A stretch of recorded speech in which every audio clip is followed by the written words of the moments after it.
everyone. Welcome to Conscious Parenting. For those of you watching for the first time, I'm Andy Kolodny, mother of 4 young adults and a certified conscious parenting coach. When I had my first child, I had no idea what I was doing. I remember thinking, thank goodness she doesn't do much besides eat, sleep, and yes, she also cried all the time. I mean, all the time. I was going to be the mom who took my child everywhere. My child was going to come along on my ride and we were going to have fun together. Well, my beautiful daughter wanted none of this and she cried in every new situation, but she turned out to be my best awakener by letting me know that she was going to lead the way if we were going to survive her early years. It still took me several years to get out of the mindset that I had to be the perfect parent. I always found the baby phase difficult. It's amazing that I had 4 of them.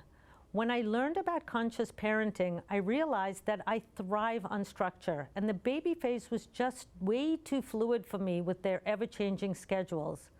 While many parents struggle with the older phases, I found the toddler and even the teen phases so much easier than the baby phase. As our children grow into young adults, it's also an adjustment to be less involved in their lives. We spend so many years encouraging them to spread their wings, and then we feel dismissed when they do finally fly. Conscious parenting helped me understand that it's now their journey and I'm here to be supportive and available when needed. In full disclosure, I do have setbacks due to my own anxiety. I want my children to be the best version of themselves, but they're quick to set me straight, and my growth has come from being able to let go and move on. It's important to acknowledge that each child is different. Parents often pride themselves on parenting siblings the exact same way to avoid preferential treatment. I cringe when I hear this because each child is so unique. At one time, I had my 4 children in 3 different sleepaway camps. Being a conscious parent means we honor who our children are and we show up in a calm and grounded way regardless of what's going on around us. As our children go through their milestones, we often take personal pride in their accomplishments, but sometimes these milestones mean more to us than it does to our children. Just a hint, this is going to be our topic for today.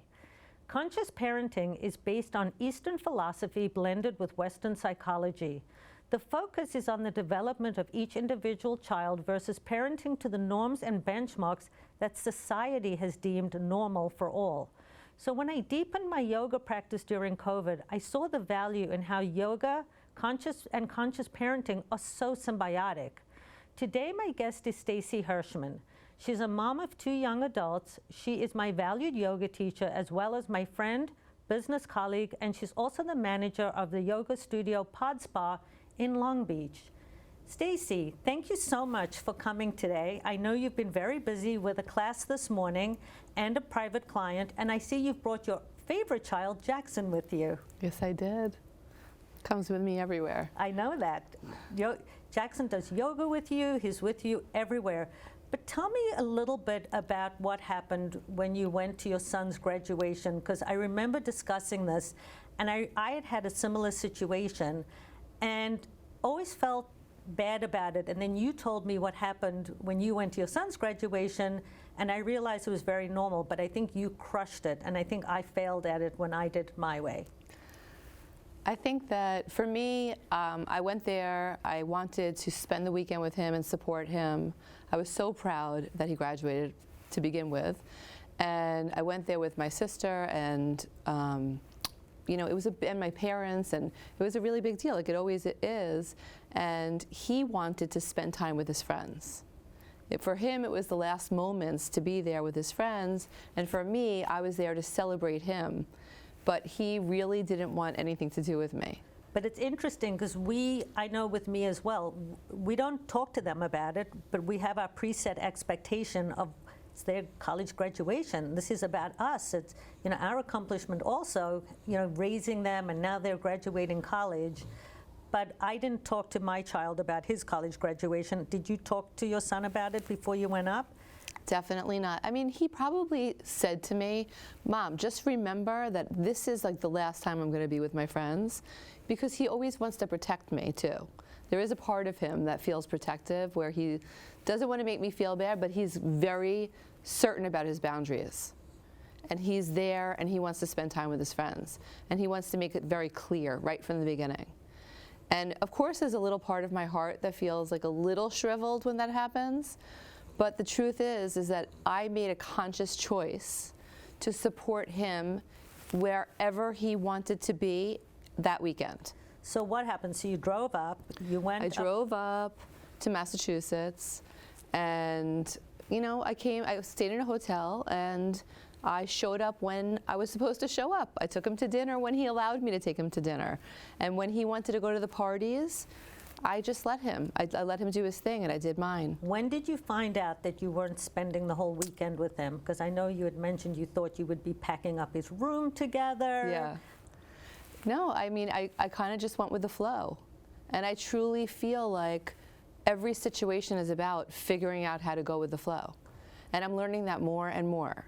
Right. And, it's like I showed up, and I did have some expectation. It didn't meet my expectation. Rather than going into the old story and the old pattern that would be like the victim, exactly. I chose to really show up for him. This was his weekend. It's not about me. I'm not the victim. I'm here. He's happy I'm here in his own way. Right. He doesn't show happiness the way I show happiness. Right. Right. So you go up, and now he's telling you, Mom, I'm having dinner with you, but then I'm going out with my friends. And that was every day. There was every part of every day, I got a little chunk, And how many days were you up there for? Of course, I booked it too long. I think I stayed maybe 2 or 3 nights. I can't remember. Right. But I definitely could have been there a little bit less. Right. So what did you do with yourself? So now you're thinking you're spending the whole weekend with your son. You're going to celebrate graduation. He's going to be loving you. You're going to be loving him. And he's now booted you out for his friends. You know what? There's some cute little towns nearby. I drove to Northampton and walked around and had lunch without him. I looked and researched, and I met up with a friend that I had recently met. Her name is Felice, and she lived there. I had met her in Long Beach at a festival, a wellness festival that I was a part of, and we met. She was like, I live in Amherst, Massachusetts, and I decided to call her, and we went for a hike. Oh my goodness. That's amazing. It was amazing. It was so perfect. So you ended up having a fulfilled day for Stacy. I totally did. And even after the graduation, I took a little journey off on my own, and I went to the Peace Pagoda, this beautiful sanctuary. So you went back to watch him walk, and then you took off to the Peace Sanctuary? Yep. So you made it just a beautiful weekend for yourself. I totally did. I love the fact that you said you weren't the victim, so you didn't drive home I would have been in tears, feeling like the loser mom. Yes. Driving home, feeling every other kid is having the best time with their families, and my kid wants nothing to do with me. We always tend to feel so alone in these moments, and that's why I loved when you shared the story, because my son's high school graduation, he would not take a picture with us. And it was just so important for me to have a picture of him in his gown. We had gotten one at home, but he would not do it after graduation. And I just remember, and he wouldn't do a family photo. And I just remember walking to the car myself as the victim, crying. And I walked to the car, and I just stood by the car, and I just said to my husband, just come to the car when you're ready. And then my son, I think, felt bad because I probably guilted him into feeling bad. And he's at the car, he said, okay, Mom, let's take a picture. But he wouldn't put on his graduation hat. He just took it in his gown. But so I was sort of caught up in that cycle of being the victim. So I love that you made the weekend all about you and, just built yourself. Well, I think it was that I took care of myself. Exactly. And that's the growth. Because believe me, I've been that victim many times, but I'm learning, know, and each time that we get to do that, we get to learn from it. Where could I have done better? Right. exactly. And that's how I came up with the name of Parent Do-Overs. Right, and I love that name. We get to do it over. We get to take that do-over. And there are a lot of places in my life where I would like to be able to do it over, for sure. Right, and we can't go back, but we can use the new tools we have. And I learned so much, as you said, with so much what you're saying, this is what you espouse in all of our yoga sessions that I do with you so many times a week.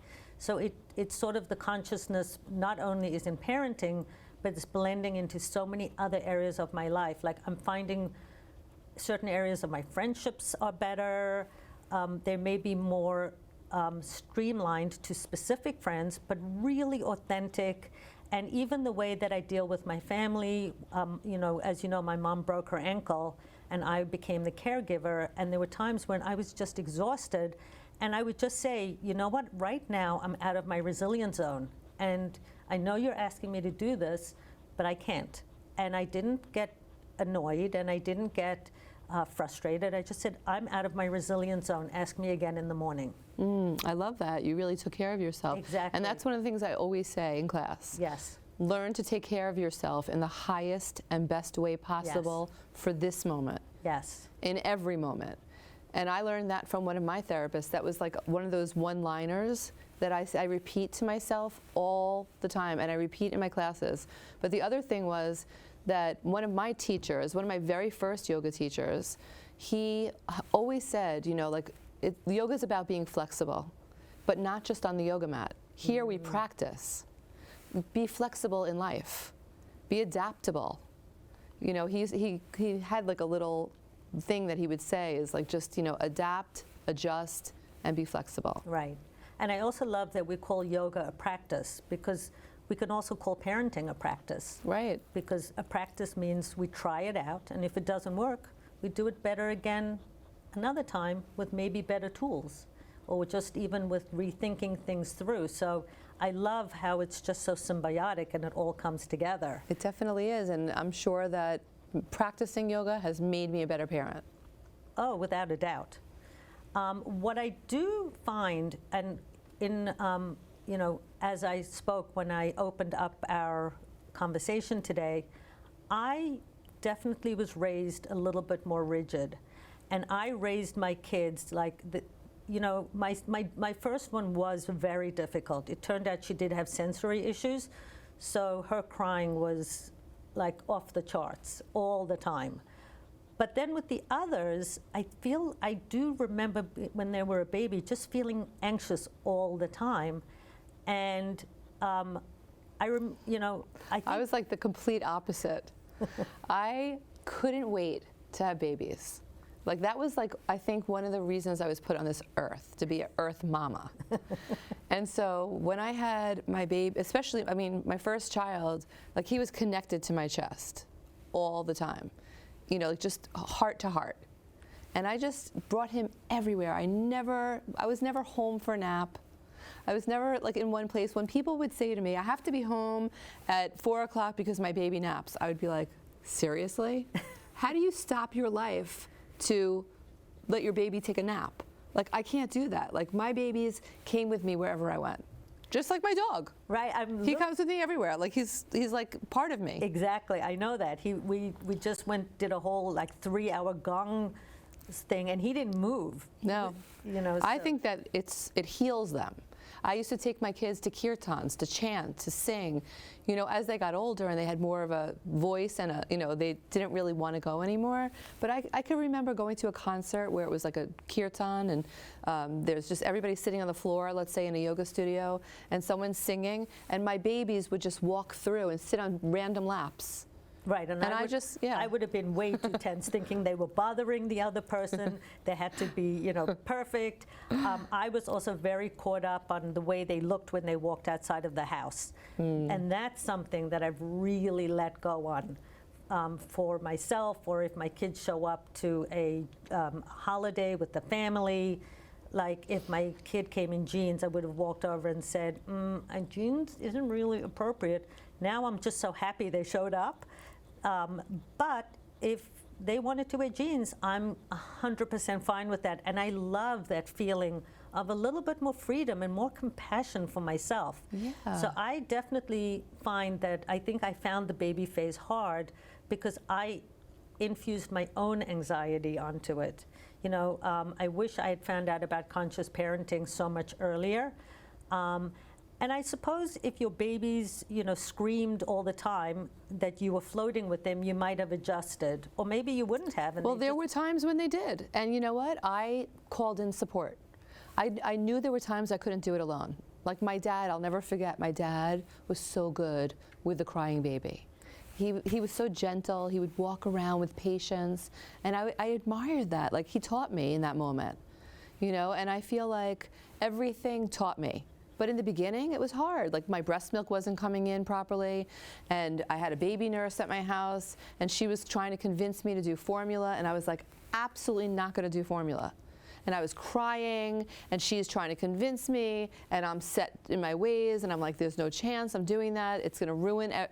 You know, it's going to ruin my chances, and everything worked out. You know, so like that was like one hard thing that was hard to get through. But once I did. Our babies are our teachers. They are our gurus. They are the biggest teachers of our life. And so, when someone teaches you something, you don't always get it in the moment. Right. You know, I have to repeat over and over again, take a breath. And there are some times, like down the road, where somebody will be like, oh my God, I heard you today in a way that I never heard you before. Right. And that's the whole thing. It's like we have different teachers teaching us the same things and different things. So when we're ready, we hear it. So interesting, because I think I did yoga with you for about 5 years, where I was only coming once a week.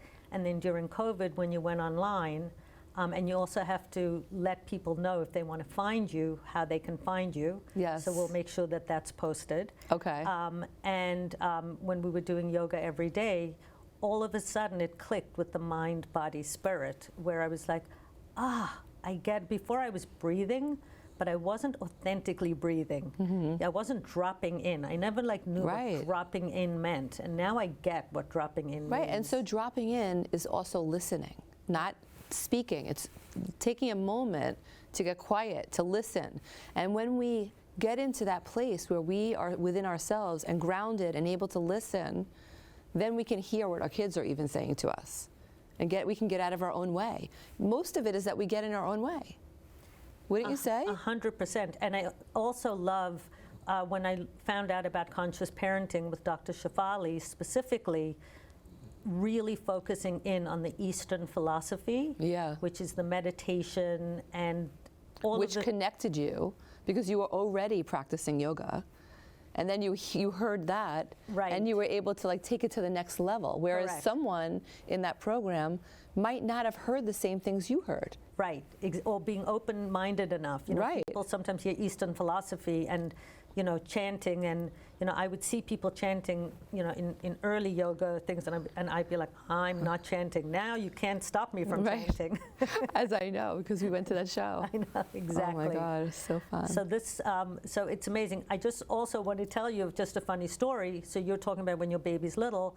I remember when my daughter was little, and I definitely had this perfectionistic approach ingrained in me, and I have incredible parents. So I don't even think they did it. They definitely didn't do it on purpose.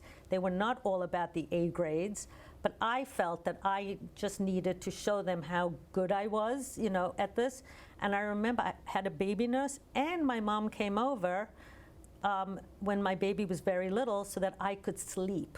And I went into my bedroom and I couldn't sleep because I felt guilty and I wasn't being a good mom. So that's stuff that I've had to work through. Right, it's all your stuff. Yeah. So I actually grab new moms, and I'll say to them, by the way, and they love, because I have 4 children, I'm like, by the way, I didn't like the baby phase. So I just want to let you know, if you're struggling, you're fine, and I'm available if you want to just talk to me. And a lot of them are so happy because they're new moms. It's like Facebook. Everything's always wonderful and fantastic. And how many people do you meet when their kids, how was this? It was amazing. And then you find, I love it when the husband's there and they're like, what do you mean it was amazing? It was the worst. Also, I feel like new moms also tend to want to do it their own way. They don't really want the advice from their friends that may have had kids before them. They don't necessarily see that as the perfect way, and they want to try they want to make their own mistakes. Yeah. And so I feel like then they realize, like, wow, this is really hard. But sometimes, you know, it's our ego that doesn't want to reach out to those people that may have done some of these things already. So getting help from outside is incredible. Right. You know, what you're doing is amazing because people do need support. Right. And so it's incredible that you are there with this incredible, grounded way, coming from 4 children and being able to see your own mistakes and, you know, wanting to help others from that place. That's your lesson that you're getting from that. Right. And also, I love that I sort of went into this because my kids are older, but they are still my children.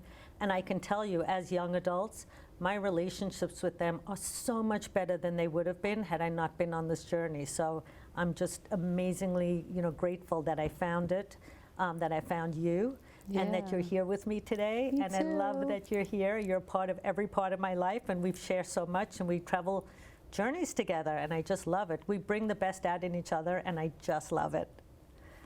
Definitely, me too, and I'm so grateful. Yeah. And I just can't help but keep thinking, like, how different my daughter is than my son. Right. You know, she's about to leave the nest. I'm about to be an empty nester. So it's like a whole different, I'm going through a roller coaster now, Right. you know? It's like the ups and the downs and, like, you know, being able to be on my own, which is wonderful. And at the same time, it's like, I'm free, you know? Right. But I'm also like, my daughter and I are so close, it's going to be a different experience than it was with my son. Right. I feel like, and again, here I am setting expectations because I don't know what it's going to be. Right. But I feel like it's going to be different. We'll see. But you know what? If you fill yourself up with your own stuff, which you've done by recently becoming the manager at Pod Spa, and you're now going to be hosting a retreat. Yes, in working September. On, I'm really and excited. I'm joining, and I'm super. It'll be my first one, and I'm super excited about it. You're going to be amazing, and I know our kids are proud of us when we do new things. Yeah. I know that that's a big deal for our children. Yeah. So, Stacey, Definitely. thank you so much for being here today. Thank you for having me. I think we're out of time. Okay.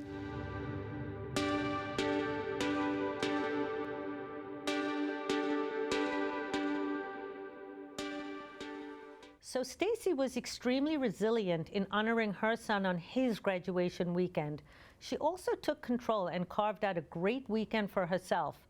The alternative could have been a shouting match and the memory of a terrible weekend for both of them.